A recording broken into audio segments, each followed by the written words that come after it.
네. 피해자 지원단체들이 함께 지금 입장문을 작성했습니다. 지금 읽도록 하겠습니다.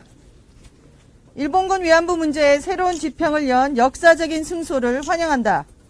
오늘 서울중앙지방법원 제34 민사부 재판장 김종고는 일본군 위안부 피해자들이 일본국을 상대로 제기한 손해배상 청구 소송에서 원고들에 대한 피고, 일본국의 손해배상 책임을 인정하는 기념비적인 판결을 선고했다. 이번 판결은 대한민국의 헌법 질서에 부합할 뿐만 아니라 국제인권법의 인권 존중 원칙을 앞장서 확인한 선구적인 판결이다. 이로써 국내의 법원은 물론이고 전 세계 각국의 법원들이 본받을 수 있는 인권 보호의 새로운 지평이 열렸다. 피해자들의 절박한 호소에 성심껏 귀 기울여 인권의 최후보루로서 책무를 다한 대한민국 법원의 판결을 진심으로 환영한다. 오늘의 역사적인 판결이 일본군 위안부 문제의 정의로운 해결을 위한 나침판이 되어 다가오는 1월 13일 피해자들이 제기한 또 다른 손해배상 청구 소송, 서울중앙지방법원 제15 민사부 재판장 민성철의 1심 판결에서도 다시 한번 구현되리라 믿습니다. 일본 정부가 항소하지 않겠다고 밝힌 만큼 판결은 이대로 확정될 걸로 보입니다. 판결 확정 이후 일본 정부가 배상 책임을 이행하지 않으면 압류 절차 등을 진행할 수 있습니다. 실제 일본의 강제징용 배상 재판에선 우리 법원이 일본 회사의 한국 내 자산에 압류 명령을 내린 바 있지만 이번처럼 일본 정부 자산에 대한 압류는 현실적으로 장애가 많을 수 있습니다. 韓国で元慰安婦らが損害賠償を求めた裁判でソウルの裁判所は今日午前日本政府に対して賠償を命じる判決を下しました。韓国の裁判所は日本政府に対し賠償を命じる判決を言い渡しました。戦後最悪と言われる日韓関係は年明け早々からさらに悪化することになりそうです。同裁判所が国際法上の主権免除の原則を否定し、原告の訴えを認める判決を出したと承知をしております。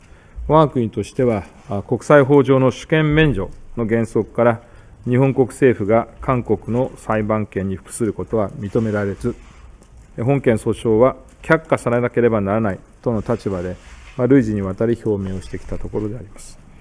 さらに慰安婦問題を含め、日韓間の財産請求権の問題は、1965年の日韓請求権経済協力協定で完全かつ最終的に解決済みであります。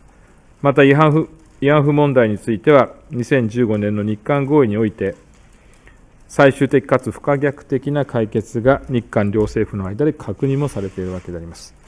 それにもかかわらず、このような判決が出されたことは極めて遺憾であります。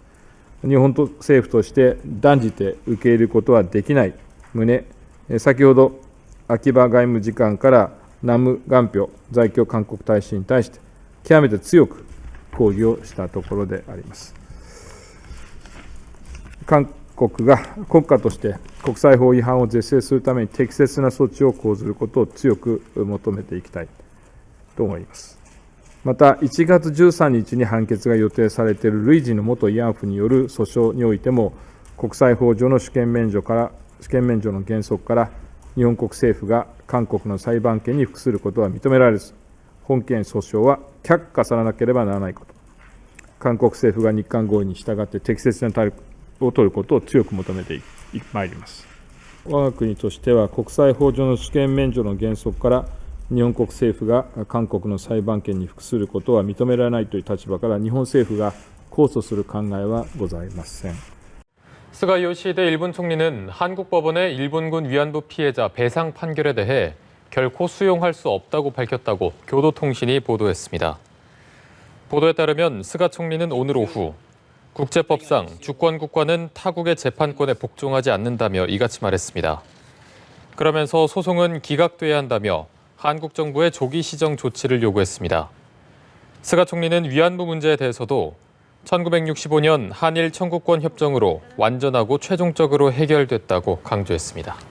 우리 법원이 위안부 피해자에 대해서 처음으로 위자료를 배상하라는 판결을 내린 것에 대해 일본 정부가 남관표 주일 한국 대사를 초치해서 강력히 항의했습니다.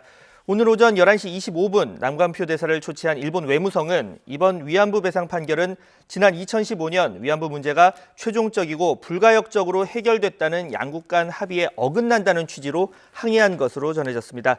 약 10분 동안 아키바 외무성 사무차관을 만난 남관표 대사는 이번 판결과 관련해서 일본 정부의 입장을 들었다며 이번 판결이 한일 양국 관계에 바람직하지 않은 영향을 미치지 않고 해결되도록 가능한 한 노력을 하겠다는 말을 전했다고 밝혔습니다. 일본군 위안부 운영에 대해 법원은 일본 제국이 계획적, 조직적으로 광범위하게 저지른 반인도적 범죄라고 못 박았습니다. 피해자들은 상상하기 힘든 극심한 정신적, 육체적 고통에 시달렸다며 배상을 청구한 12명에게 일본 정부가 1억 원씩을 지급하라고 판결했습니다. 일본 정부의 책임을 인정한 첫 판결입니다. 7년간의 법정 공방 내내 일본은 한 나라를 다른 나라 법정에 세울 수 없다는 이른바 주권 면제 이론을 주장하며 단 한 번도 재판 절차에 응하지 않았습니다.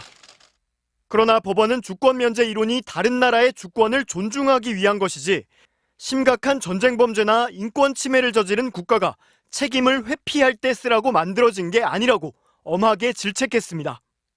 1965년 한일 청구권 협정은 물론 2015년 한일 간 합의에서도 피해자 개인에 대한 배상은 빠져 있었다는 걸 확실히 했습니다.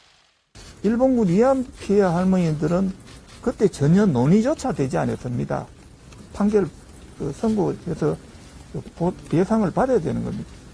재판부는 또 헌법과 세계 인권 선언에 따라 모든 국민이 재판받을 권리가 있다며 이번 재판이 아니면 피해자들이 손해를 배상받을 방법이 없다고 설명했습니다. 이용수, 기론옥 할머니 등 피해자와 유족 20여 명이 일본 정부를 상대로 낸 별도의 손해배상 소송도 오는 13일 선고를 앞두고 있습니다.